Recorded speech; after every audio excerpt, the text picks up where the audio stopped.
8वें वेतन आयोग, सरकारी कर्मचारियों के वेतन और पेंशन में बदलाव, वेतन और पेंशन में वृद्धि की उम्मीद।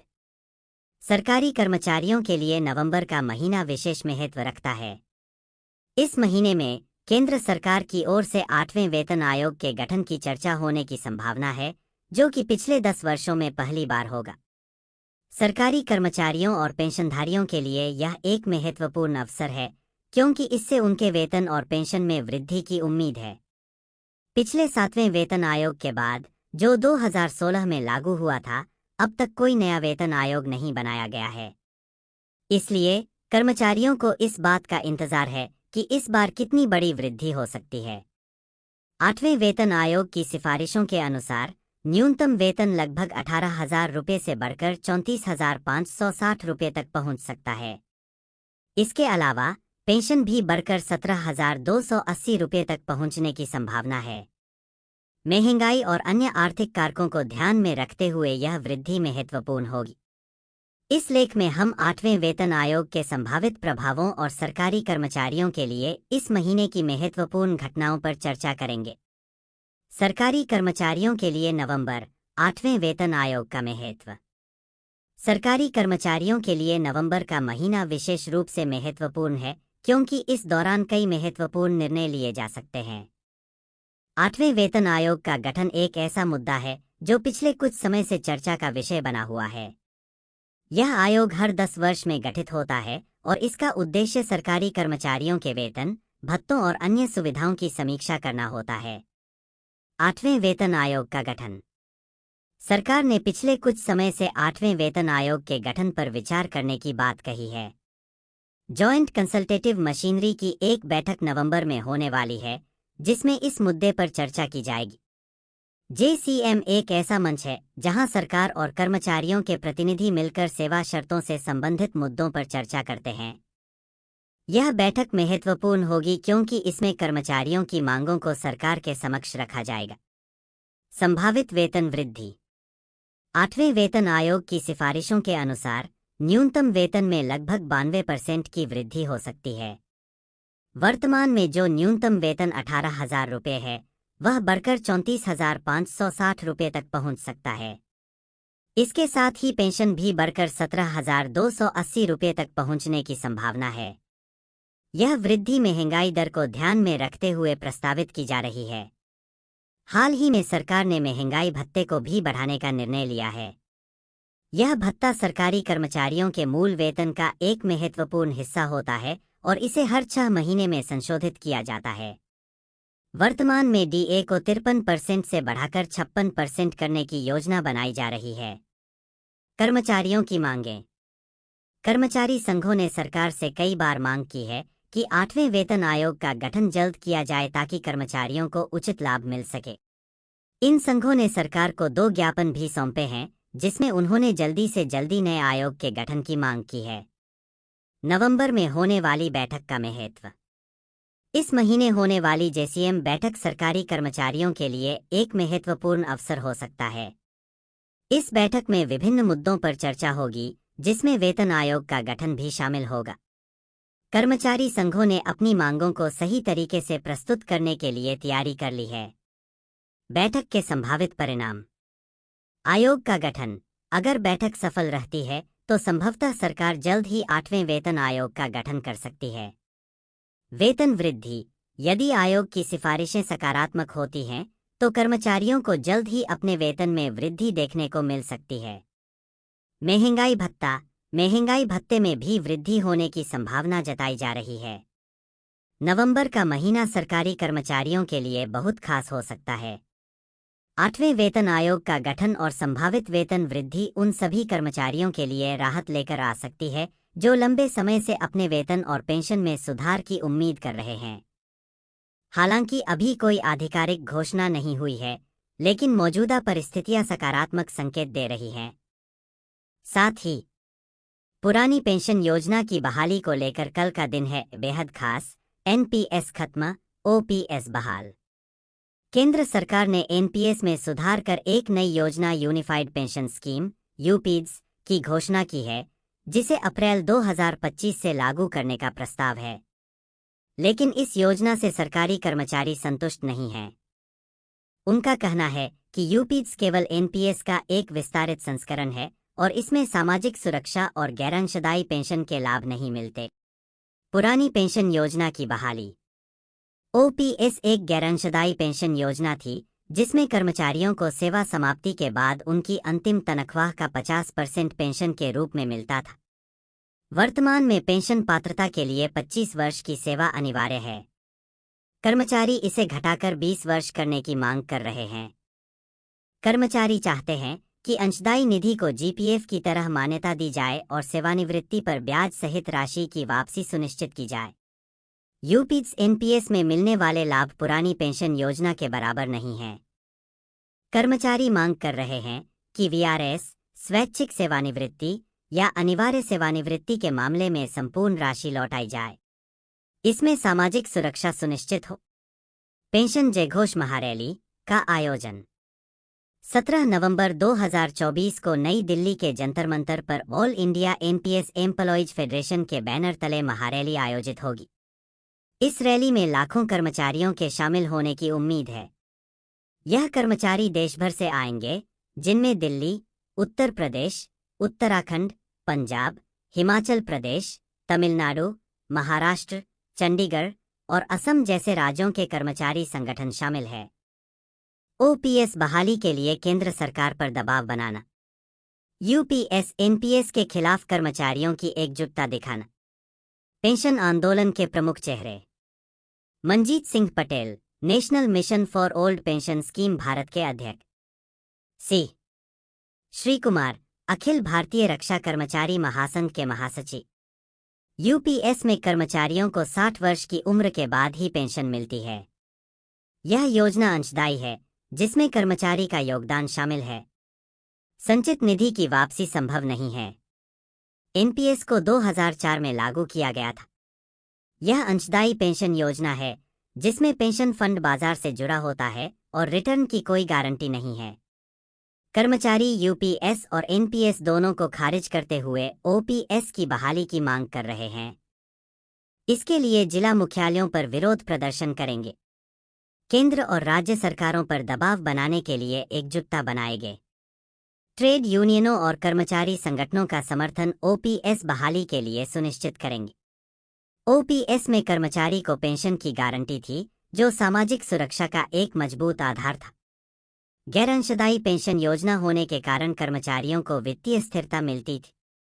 ओपीएस में पेंशन का खर्च सरकार वहन करती थी, जिससे कर्मचारियों का भविष्य सुरक्षित रहता था। पुरानी पेंशन योजना की बहाली सिर्फ कर्मचारियों की मांग नहीं, बल्कि उनकी सामाजिक और आर्थिक सुरक्षा का सवाल है। 17 नवंबर की महारैली सरकार के लिए एक बड़ा संदेश है कि कर्मचारियों की आवाज को अनसुना करना आसान नहीं होगा। कर्मचारियों का कहना है कि नाम चाहे कुछ भी हो, लेकिन उन्हें ओपीएस के सभी प्रावधानों का लाभ मिलना चाहिए। यह देखना महत्वपूर्ण होगा कि क्या सरकार कर्मचारियों की इन मांगों को मानकर पुरानी पेंशन योजना की बहाली की दिशा में कदम उठाती है। केंद्रीय कर्मचारियों और पेंशनधारकों को इस डेट से मिलेगा 18 महीने का डीए अर्य, सामने आई बड़ी अपडेट। केंद्रीय कर्मचारियों के लिए एक बड़ी महत्वपूर्ण खबर सामने आ रही है। केंद्रीय कर्मचारियों का बकाया महंगाई भत्ता जल्द ही मिलना शुरू हो सकता है। सूत्रों की माने तो 18 महीने का महंगाई भत्ता जो बकाया है, जनवरी से जारी किया जा सकता है। कर्मचारियों के द्वारा लंबे समय से 18 महीने का महंगाई भत्ता मांगा जा रहा था और अब उम्मीद है कि जल्दी सरकार इस पर बड़ा फैसला लेगी। खबर उनके कर्मचारियों के लिए बेहद खास है जो अपनी दैनिक आवश्यकताओं को पूरी करने के लिए कठिनाइयों का सामना कर रहे थे।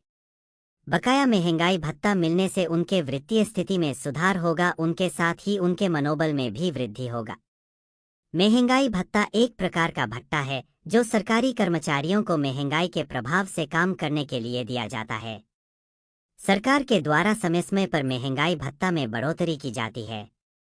महंगाई भत्ते की गणना आमतौर पर उपभोक्ता मूल्य सूचकांक के आधार पर होता है। जब उपभोक्ता मूल्य सूचकांक बढ़ता है, तब महंगाई भत्ता भी बढ़ जाता है।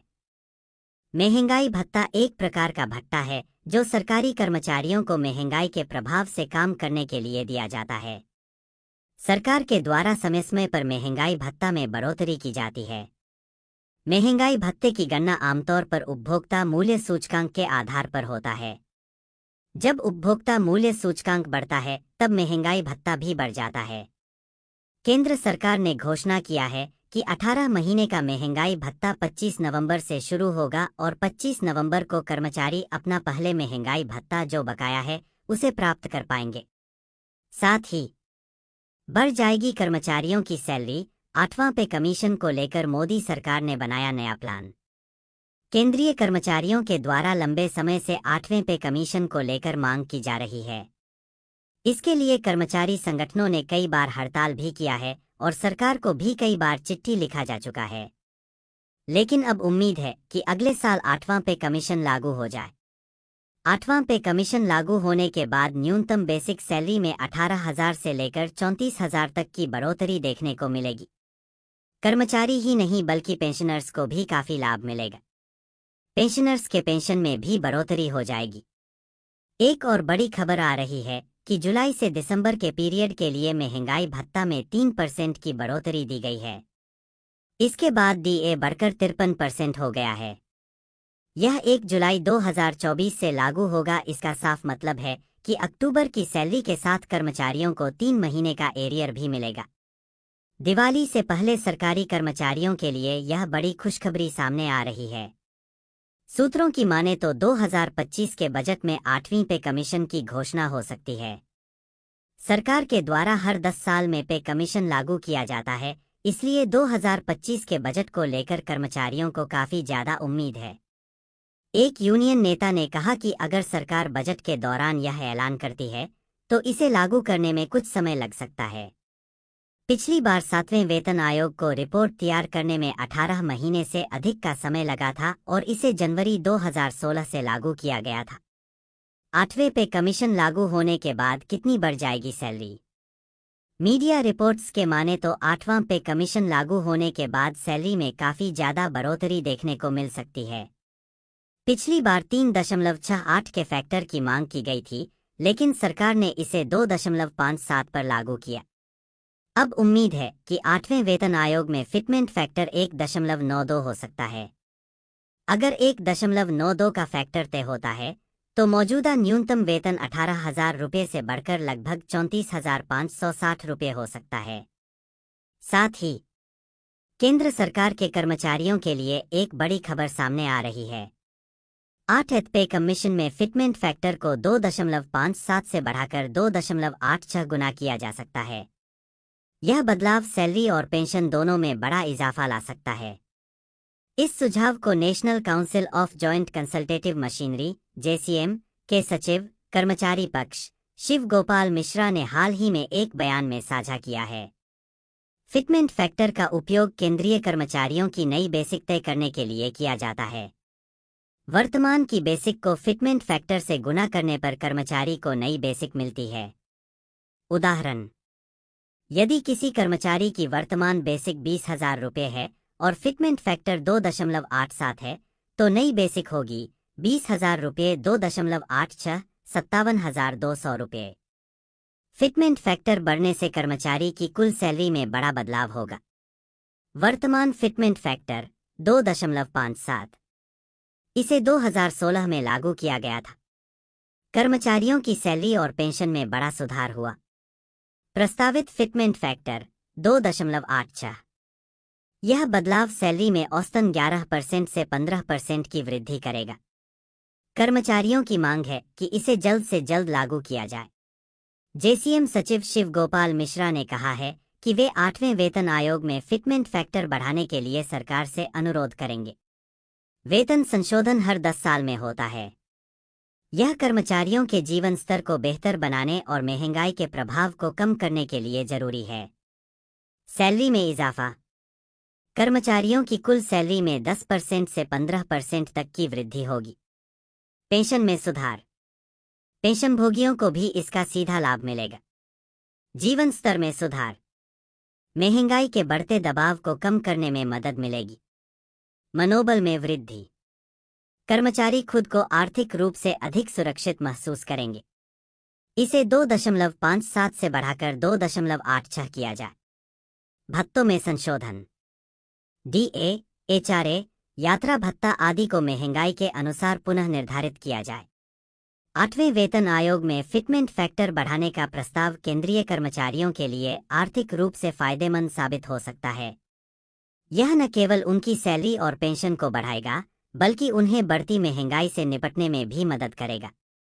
हालांकि सरकार द्वारा 8वें वेतन आयोग की घोषणा और उसकी सिफारिशों का इंतजार किया जा रहा है। सरकार और कर्मचारियों के बीच इस मुद्दे पर चर्चा जारी है और उम्मीद की जा रही है कि जल्द ही एक सकारात्मक फैसला आएगा। साथ ही केंद्र सरकार ने एनपीएस में सुधार कर एक नई योजना यूनिफाइड पेंशन स्कीम की घोषणा की है, जिसे अप्रैल 2025 से लागू करने का प्रस्ताव है। लेकिन इस योजना से सरकारी कर्मचारी संतुष्ट नहीं हैं। उनका कहना है कि यूपीएस केवल एनपीएस का एक विस्तारित संस्करण है और इसमें सामाजिक सुरक्षा और गैरअंशदायी पेंशन के लाभ नहीं मिलते। ओपीएस एक गैरअंशदायी पेंशन योजना थी, जिसमें कर्मचारियों को सेवा समाप्ति के बाद उनकी अंतिम तनख्वाह का 50% पेंशन के रूप में मिलता था। वर्तमान में पेंशन पात्रता के लिए 25 वर्ष की सेवा अनिवार्य है। कर्मचारी इसे घटाकर 20 वर्ष करने की मांग कर रहे हैं। कर्मचारी चाहते हैं कि अंशदायी निधि को जीपीएफ की तरह मान्यता दी जाए और सेवानिवृत्ति पर ब्याज सहित राशि की वापसी सुनिश्चित की जाए।